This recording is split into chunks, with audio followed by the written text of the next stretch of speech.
Baiklah, selanjutnya masih di materi fikih jinayah. Yang selanjutnya adalah hukuman dalam Islam. Nah, di dalam Islam itu setiap apa yang dilakukan manusia itu ada balasannya. Baik itu perbuatan itu baik maupun perbuatan itu tidak baik, seperti itu ya. Itu tetap ada balasannya di dalam hukum Islam. Seperti yang Ibu sebutkan di awal tadi atau di part yang sebelumnya, tujuan dalam hukum Islam itu ada 5 macam atau yang dikenal dengan istilahnya al-maqasid al-khamsah, 5 tujuan dibuatnya hukum di dalam hukum Islam. Yang kelima tujuan adalah memelihara kemaslahatan umat manusia, agama, memelihara jiwa dan memelihara akal, serta keturunan dan harta benda. Nah, kelima-lima ini makanya tujuan hukum Islam itu untuk menjaga kelima ini. Kenapa? Karena dalam hukum Islam tujuannya itu adalah 5 ini. Karena semua yang terjadi, perbuatan yang dilarang, yang tidak boleh dilakukan adalah mencakup dalam kelima hal ini. Nah, menurut Abdul Qadir Audah, adapun tujuan dari hukum ini adalah untuk kemaslahatan manusia, menjauhkan mereka dari kebodohan, mengeluarkan mereka dari segala kegelapan, menjerakan mereka perbuatan dari maksiat, dan memotivasi mereka untuk taat kepada Allah dan tidak melakukan perbuatan yang dilarang oleh Allah. Itu menurut Abdul Qadir Audah ya, tujuan dari pembidanaan dalam hukum Islam. Nah, dari situ bisa kita dapat pahami bahwa tujuan dari hukum pidana ini adalah alat untuk mencegah atau memberikan sanksi kepada manusia agar tidak melakukan kerusakan atau hal-hal yang dilarang di dalam Al-Quran dan hadis di muka bumi ini.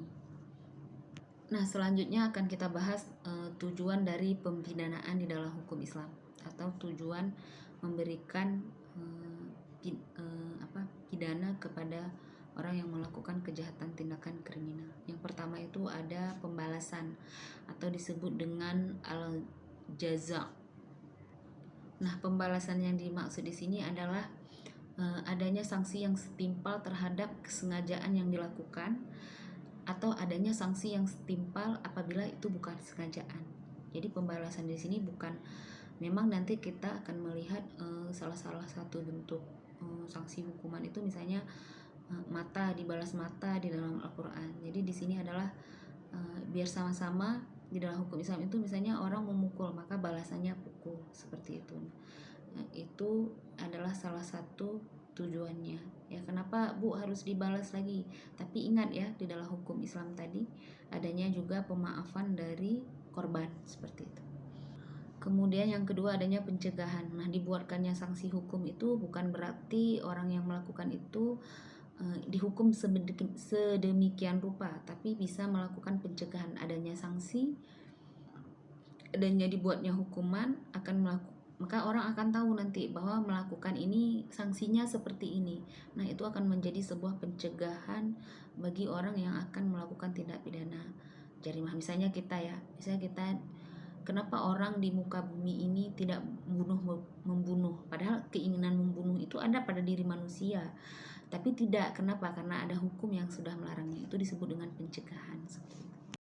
Nah, yang ketiga selanjutnya adalah pemulihan atau perbaikan, atau yang di dalam Al-Quran atau di dalam hukum pidana Islam disebut dengan al-islah. Adalah tujuan hukum dalam hukum pidana Islam, yakni memulihkan pelaku tindak pidana sebagaimana fuqaha berpendapat bahwa tujuan inilah yang merupakan tujuan paling dasar dalam sistem pempidanaan Islam. Nah, pemulihan ini bisa pengasingan atau penjara seperti, atau memberikan sanksi ya. Nah, di sini ketika dia diberikan hukuman, dia bisa merasakan hukuman itu sebagai pelajaran baginya sehingga dia bisa bertobat dan tidak mengulangi lagi perbuatannya atau melakukan tindak pidana yang dilarang di dalam Islam, seperti itu. Kemudian yang keempat ada restorasi atau al-isti'adalah, atau mungkin kawan-kawan mahasiswa Ibu sudah ngerti, atau disebut dengan restoratif justice, di mana ini sebuah metode mempertemukan antara korban atau pelaku atau orang yang dirugikan dengan pelaku yang melakukan kerugian, yang menyebabkan kerugian itu, untuk mencari jalan keluar bagaimana penyelesaian terhadap kerugian, baik itu harta, akal, harga diri tadi, untuk dicarikan jalan keluarnya. Nah, tujuan hukum Islam juga ini ada tentang penentuan ini. Kenapa? Karena dengan adanya seperti ini itu akan lebih baik. Hikmahnya apa? Hikmahnya adalah sama-sama belajar, baik korban maupun pelaku tindak pidana jarimah tadi, dia bisa belajar dari bahwa dia masih dimaafkan, dan dia berjanji tidak mengulangi lagi perbuatannya dan tidak akan melakukan lagi perbuatan yang lainnya yang dapat merugikan orang lain. Nah, yang terakhir adalah penebusan dosa. Nah, ini yang membedakan hukum barat dengan hukum Islam. Nah, setelah orang mendapatkan sanksi, maka orang tersebut itu bisa ketika dia di akhirat nanti, dia tidak dipertanggungjawabkan lagi terhadap dosa yang dilakukannya di dunia, karena dia sudah mendapatkan hukuman di dunia. Nah, apabila dia tobat, maka dia tidak perlu mempertanggungjawabkan lagi hukumannya itu di akhirat. Nah, ini yang bedanya. Ingat ya, tadi hukum pidana Islam itu berbeda dengan hukum pidana yang ada di Indonesia atau hukum pidana barat di dunia, karena hukum pidana Islam itu tujuannya adalah untuk kehidupan damai di dunia, juga untuk bekal di akhirat. Karena orang Islam itu tidak hidup di dunia saja, tapi juga hidup di akhirat. Nah, selanjutnya kita akan masuk kepada jenis-jenis jarimah yang dilarang di dalam Al-Quran tadi. Yang pertama itu yang akan kita bahas adalah tentang jarimah qisas dan diyat. Nah, apa itu jarimah qisas? Apa itu jarimah diyat? Seperti itu ya. Nah, kalau jarimah qisas itu adalah hukuman bagi pelaku qisas ini, hukumannya itu adalah setimpal dengan perbuatannya yang dilakukan. Misalnya dia membunuh, maka hukumannya itu membunuh, itu qisas. Nah, artinya qisas ini hukuman yang didapatkan oleh pelaku tindak pidana tadi, misalnya pidananya pembunuhan, maka dia harus memberikan nyawanya juga apabila orang tersebut mati.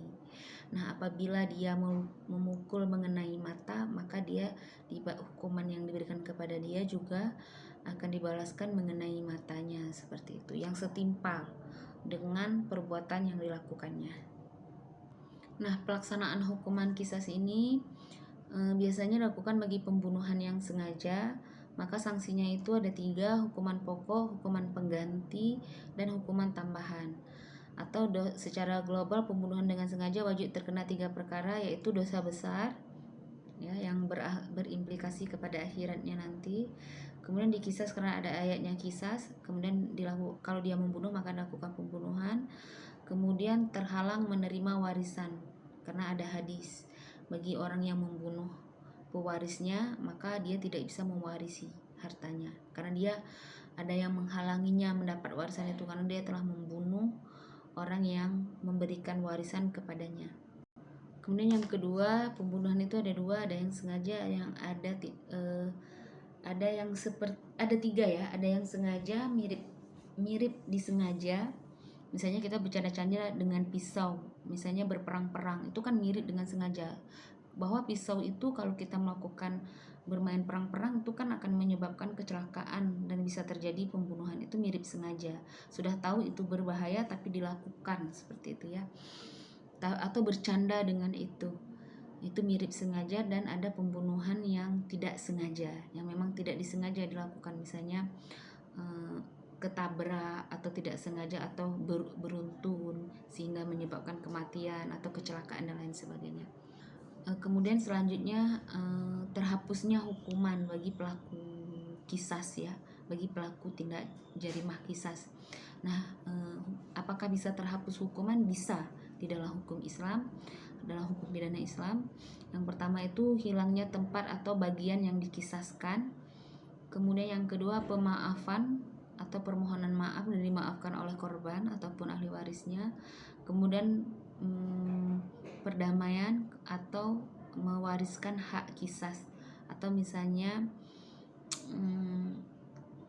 yang pelakunya itu istri tapi suami mau diwariskan untuk dikisaskan kepadanya, seperti itu.